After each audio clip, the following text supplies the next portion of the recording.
केज शहरामध्ये भरधाव वेगात आलेल्या टँकरने 5 पोलच्या खांबांना धडक दिली. यामध्ये महावितरणचे मोठ्या प्रमाणात नुकसान झाल्याची घटना घडली आहे.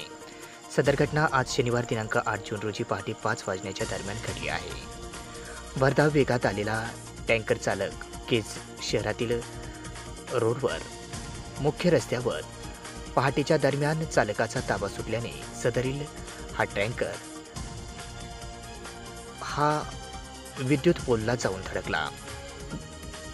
एक नव्हे दोन नव्हे तब्बल 5 विद्युत पोलला टँकर धडकल्याने सर्व विद्युत पोल भुईसपाट झाले होते.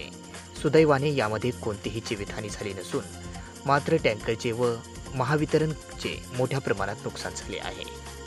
तात्काळ याची दखल घेऊन महावितरणने आज त्या ठिकाणी येऊन नवीन पोल बसवले व तात्काळ विद्युत पुरवठा सुरळीत केला. सुदैवाने या दुर्घटनेमध्ये कोणतीही जीवितहानी झाली नसून मात्र महावितरणचे अनेक नुकसान झाले आहे व ट्रकचे देखील पुढील भागाचे मोठ्या प्रमाणात नुकसान झाले आहे. अत्यंत वर्दळीचा असणारा हा रस्ता असल्याने मात्र पहाटेच्या दरम्यान कोणी नसल्याने मोठी जीवितहानी टळली आहे.